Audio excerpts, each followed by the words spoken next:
Hello, dear friends. Here is the symbol of the Chinese New Year, dragon, and he can bring happiness to your offices, houses, into your life.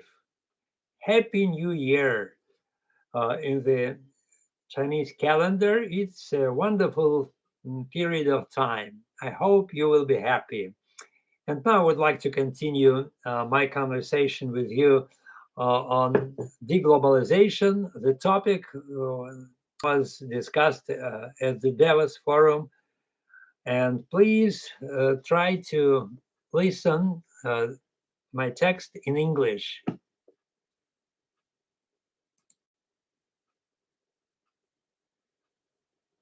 Forum in Davos on cyber threats and cyber risks to business. Part 2. More and more resources of the public sector and the private sector are directed to the fight against hackers hired by other statists, as well as their own or other people's organized crime groups.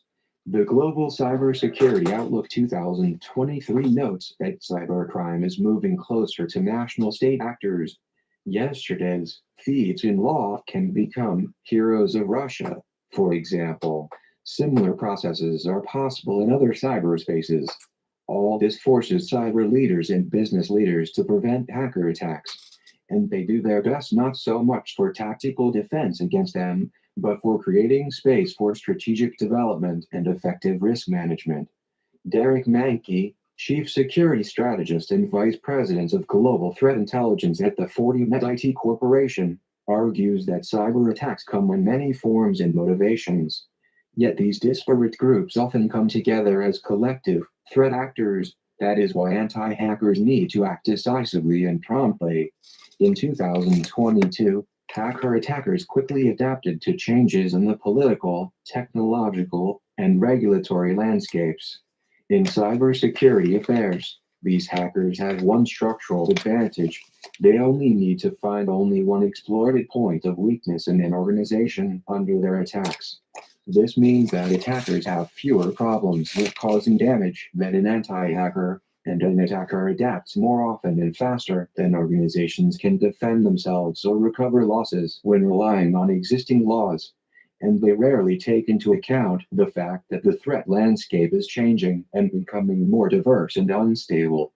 Professional cyber criminal groups continue to grow, creating a snowball of new types of cyber attacks. Volatility due to such attacks is not only risky, the time spent repairing damage from them creates new challenges and huge costs for the organization's cybersecurity experts. That's why cybersecurity teams of defenders are often forced to ignore strategically important actions when dealing with immediate tactical problems due to cyber attacks that have fallen out from the blue sky.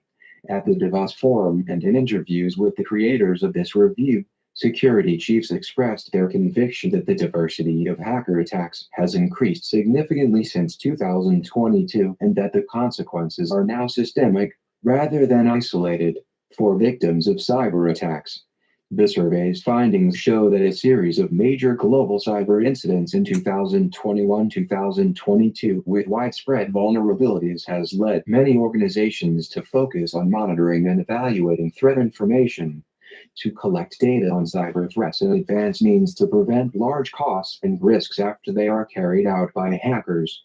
One should not be afraid that monitoring contains a lot of white noise and requires a lot of time to filter out threats as real, unreal, and absurd. Even this affects the volatility of strategic investments. In addition, several cyber leaders have indicated that their monitoring and evaluation cycles have increased dramatically from annual to quarterly, often diverting their taxable cyber resources.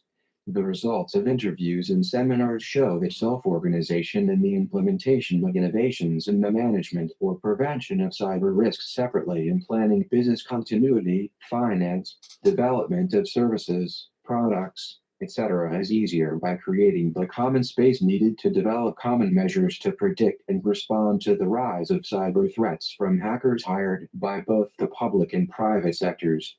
So, the results of the fight against hackers by 2023 proved to the participants of Davos 2023 that business leaders are better aware of the local threat landscape.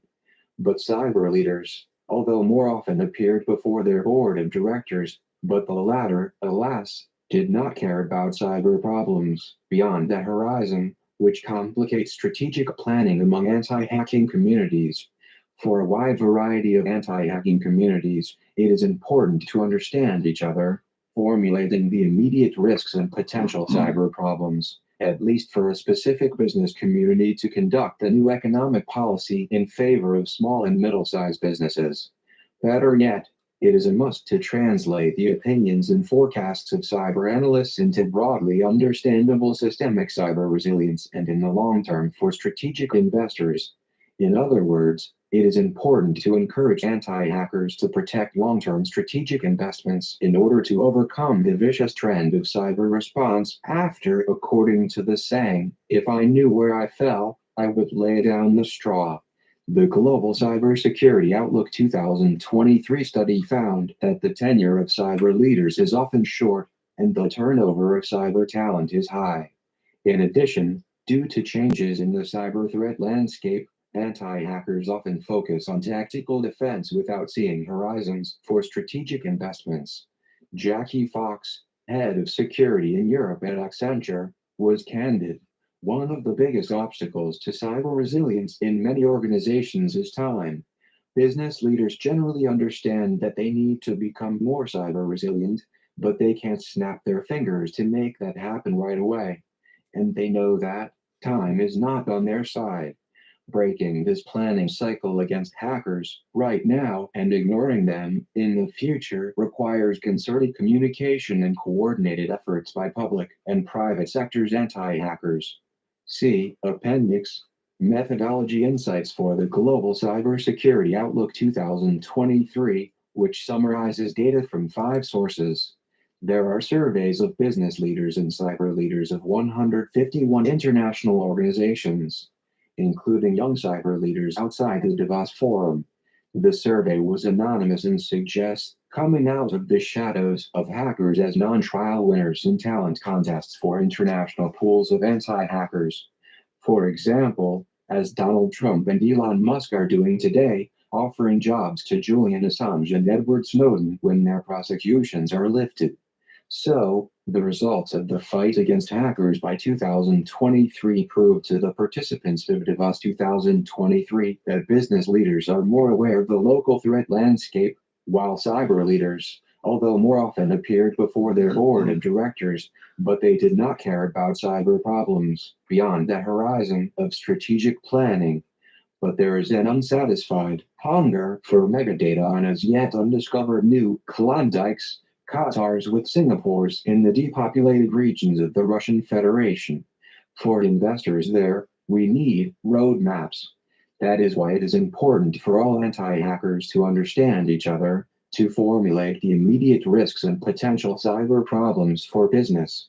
And also, one needs to translate these opinions and forecasts into a widely understood systemic cyber resilience in the long term. In other words, encourage anti hackers to identify on a long term strategic focus to overcome the vicious trend of cyber response rather than strengthening cyber resilience.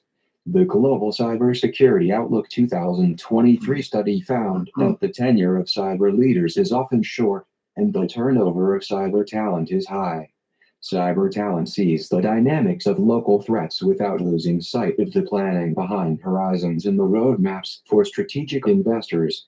See Appendix Methodology Insights for the Global Cybersecurity Outlook 2023, which summarizes data from 5 sources. These are surveys of business leaders and cyber leaders of 151 global organizations, including the young global leaders at the forum in Davos. The survey was anonymous and suggested coming out of the shadows of hackers, but already as non trial winners in talent contests.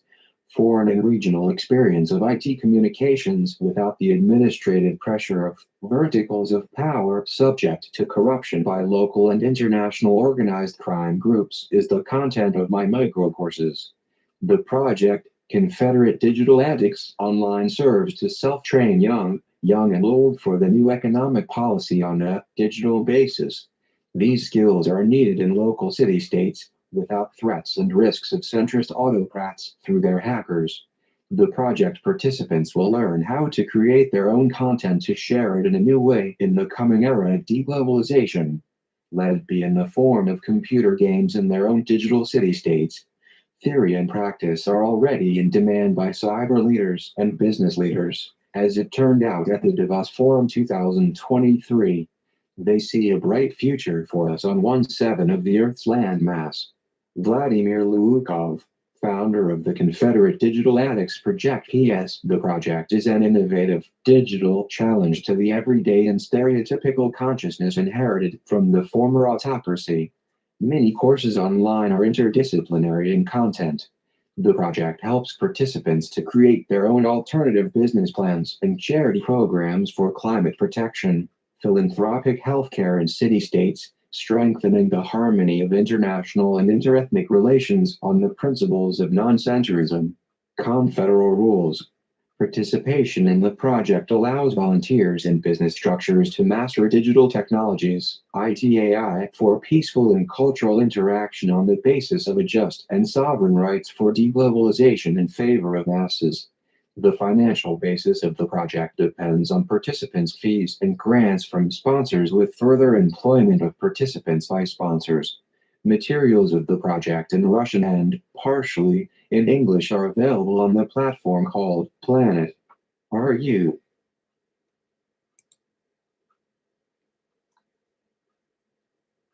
Vladimir Lukov, PhD, an acting member of the Russian Federation Academy of Security, Defense and Law Enforcement, General Director of the National Center for Prevention of Terrorism, Counterterrorism Center. Professional skills and interests are as follows: civil military relations in democratic Russia, radiological terrorism prevention, digital tools of early warning systems, and public security networking. The Economist fan. Well, now this is the end of uh, my conversation with you, so to say. And I would like to know your opinion on these topics and just try to join me in my project. I'm waiting for your responses and I wish you luck. Bye bye.